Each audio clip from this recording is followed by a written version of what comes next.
Bonjour Emma. Bonjour Salomé.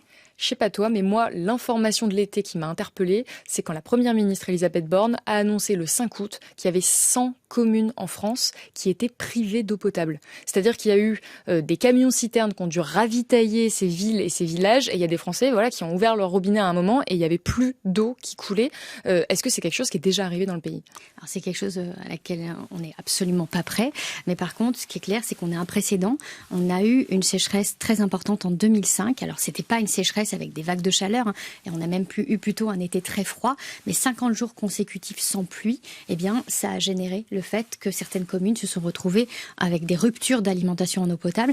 Et donc, l'exemple le plus marquant pour moi, c'est vraiment Belle-Île-en-Mer, donc ce milieu insulaire qui a dû être alimenté par bateau pour venir donner de l'eau aux touristes, et ça a coûté 2,8 millions pour 100 000 litres d'eau. Donc, ça pose la question de notre fragilité.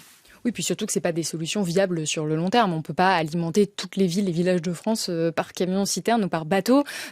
Surtout qu'on sait que c'est quelque chose, c'est un phénomène qui va s'intensifier dans les prochaines années avec le réchauffement climatique. Ça fait déjà 4 ou 5 années qu'on voit que les sécheresses s'intensifient. Mais cette année, l'année 2022, elle était particulière, elle était spécifique.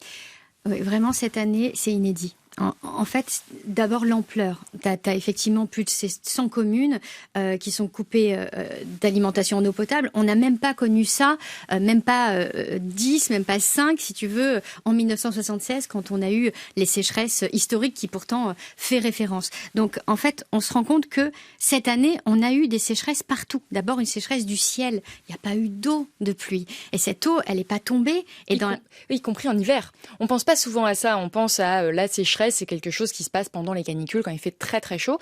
Mais là, ce qui était problématique particulièrement, c'est qu'il n'a pas plu cet hiver. Exactement. En fait, de janvier jusqu'à mars, t'as quasiment pas eu une goutte de pluie sur la métropole. Et puis ensuite, on a enchaîné avec le mois de mai le plus chaud jamais enregistré en France. Le mois de juin, on s'est retrouvé avec une vague de chaleur avant même le jour de l'été, donc très précoce. Donc en fait, on a transformé la France en un véritable territoire soumis à un sèche-cheveux permanent. Et donc, toute l'eau s'est massivement évaporée. Et en fait, on n'est pas habitué à ça. Parce qu'il faut comprendre que la France, c'est un pays tempéré. Et donc, on reçoit normalement 512 milliards de mètres cubes d'eau chaque année. Donc, en fait, on n'est juste pas prêt. Là, la question qui se pose, c'est est-ce qu'on est sorti d'affaire pour cette année ? Parce qu'on arrive au mois de septembre, il n'a pas encore plu. Est-ce que cette sécheresse peut se prolonger dans les prochains mois, y compris en hiver ? C'est vraiment quelque chose qu'on a vu en 2017. La sécheresse historique qui avait eu lieu cette année avait duré jusqu'au 26 décembre. Et on avait basculé en une semaine sur 3 semaines de précipitations intenses qui avaient généré la crue historique de la Seine à Paris en 2018. Donc, on se rend bien compte que, effectivement, ces hivers ne ressemblent plus aux hivers qu'on a connus, que ce soit sur la période automnale ou derrière. Enfin, vraiment, on est dans quelque chose d'entièrement nouveau. Et par contre, ce qui revient chaque année, c'est cette question du manque d'eau permanent. Donc, on va rentrer là dans une période automnale où on va aller vers sans doute des pluies diluviennes. Mais toutes les zones qui n'auront pas connu ces précipitations, elles vont continuer à vivre cette sécheresse. Et donc, ça peut demain toucher de très grandes agglomérations. Comment on fait ? Est-ce qu'on a assez de camions-citernes pour les alimenter ? C'est des questions qu'on doit se poser. En tout cas, on voit que la problématique du manque d'eau va être centrale. Et pour les gens qui nous écoutent, ils se demandent peut-être, mais qu'est-ce que je peux faire, moi, en tant que citoyen ou citoyenne, face à cette problématique ? Alors, la première des choses à faire, c'est faire des économies d'eau. Moins on va solliciter la ressource en eau, plus on va la protéger. Donc, on peut effectivement mettre en œuvre des mousseurs sur nos robinets. On peut mettre des réducteurs de débit dans nos douches ou bien dans nos toilettes. En fait, il existe plein de solutions pour économiser de l'eau domestique. Et puis, quand tu as un jardin, c'est aussi intéressant de récupérer de l'eau de pluie parce que, du coup, tu peux continuer à l'arroser ton potager même quand tu es dans cette phase de crise. Donc, ça nous demande, en fait, de penser la question de l'eau en amont de ces crises. Donc on le voit, la question de l'eau, elle va être centrale. Et si on veut pouvoir se prémunir face aux différents phénomènes, il va falloir penser ça à une échelle nationale, à une échelle plus grande aussi, une échelle politique. Oui, mais ça demande aussi d'arrêter de réfléchir en phase de gestion de crise et de réfléchir maintenant en amont. Parce que l'année qu'on vient de vivre, ce sera les années qu'on va retrouver quasiment chaque année. Et donc la question qui va être centrale, c'est celle du choix à qui on donne de l'eau, à qui on n'en donne pas et comment on s'organise collectivement pour gérer cette ressource qui est devenue rare. Exactement. Et là, on parle de l'eau comme un problème d'eau potable, parce qu'on pense forcément instinctivement à ça, l'eau qui sort du robinet. Mais en réalité, les problématiques de manque d'eau touchent plein d'autres aspects, plein d'autres domaines de la société, comme par exemple la production d'électricité, notamment d'hydroélectricité, donc via les barrages. La France, aujourd'hui, c'est la 3e puissance hydroélectrique d'Europe, derrière la Norvège et la Suède. Ça représente 15% de l'électricité française, 72% de l'énergie renouvelable en France, et on a 447 barrages qui finalement sont menacés aussi par ce manque d'eau. Très clairement, l'image pour moi la plus marquante de cet été, c'est le lac de Serponçon qui actuellement est à moins 15 mètres par rapport à sa cote habituelle. Et en réalité, c'est pas un lac, c'est un barrage qui se cache derrière, qui normalement fournit justement de l'électricité. Et donc, il va falloir faire des choix parce que qu'est-ce qu'on privilégie ? Est-ce qu'on va privilégier les activités touristiques qui ont besoin de cette économie et qui ne vivent que de ça ? Est-ce qu'on privilégie les agriculteurs qui sont situés en bas ou bien est-ce qu'on privilégie cette production électrique qui permet aussi d'alimenter nos climatiseurs dans ces phases de canicule ? Et donc ça veut dire qu'il va falloir faire des choix très clairs. Surtout que là, on le voit, on est en pleine crise énergétique.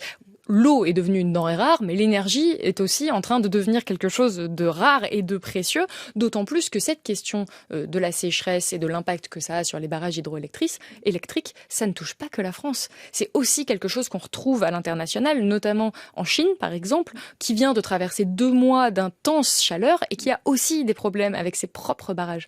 C'est ça, en Chine, ça a été vraiment compliqué. 2 mois où on frôle presque les 45 degrés. Ça signifie qu'on a énormément de cours d'eau à sec. Et donc, quand tu regardes à l'échelle de la Chine entière, l'hydroélectricité, c'est seulement 18% de fourniture d'énergie. Mais par contre, dans certaines provinces, tu vas te retrouver jusqu'à 80% d'électricité. Et donc, ça signifie que tu es obligé d'arrêter en fait des usines et donc tu n'as plus le choix et ça veut dire aussi des ruptures d'approvisionnement demain pour nos microprocesseurs et pour nos ordinateurs. Donc c'est une question qui nous touche directement. Il ne faut jamais oublier que la sécheresse d'ailleurs, elle va venir nous impacter ici. Oui, on l'a dit, on ne cessera de le dire dans cette émission 1 degré de conscience. L'eau est un bien précieux qui doit être géré, qui va manquer à toutes les échelles, y compris à l'échelle internationale. Donc, on va devoir faire des choix. Et en France, on va essayer quand même de donner l'eau à ceux qui en ont le plus besoin, notamment pour l'eau potable. Toi, tu m'expliquais qu'il y a des moyens de gérer cette eau, notamment via les barrages, mais des barrages pensés intelligemment. Exactement. Et celui qui m'a le plus marqué, c'est le barrage qui est situé au niveau de la forêt d'Orient, en Champagne, bien en amont de Paris, qui permet de récupérer énormément d'eau d'hiver et de la relâcher, cette eau, durant la période estivale.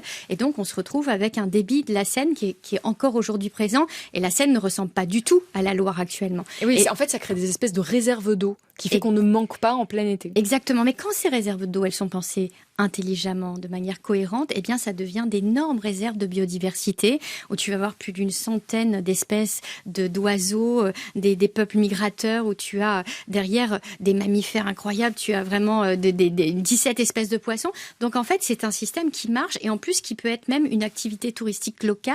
Donc on voit qu'on peut repenser le territoire en utilisant le cycle de l'eau, mais à condition de mettre de la conscience dans ce que l'on fait. C'est ça qu'on va essayer de développer justement dans cette émission 1 degré de conscience, où on va parler des différentes problématiques aussi qu'on n'a pas pu aborder aujourd'hui, qui sont liées à l'eau également et qui sont aussi liées donc au réchauffement climatique, parce que c'est ça qu'on veut mettre en valeur aussi, c'est ces interdépendances dont on parlera plus longuement donc dans les prochains numéros d'1 degré de conscience, à retrouver en podcast sur le site de France Info tous les samedis. Merci Emma. Merci Salomé.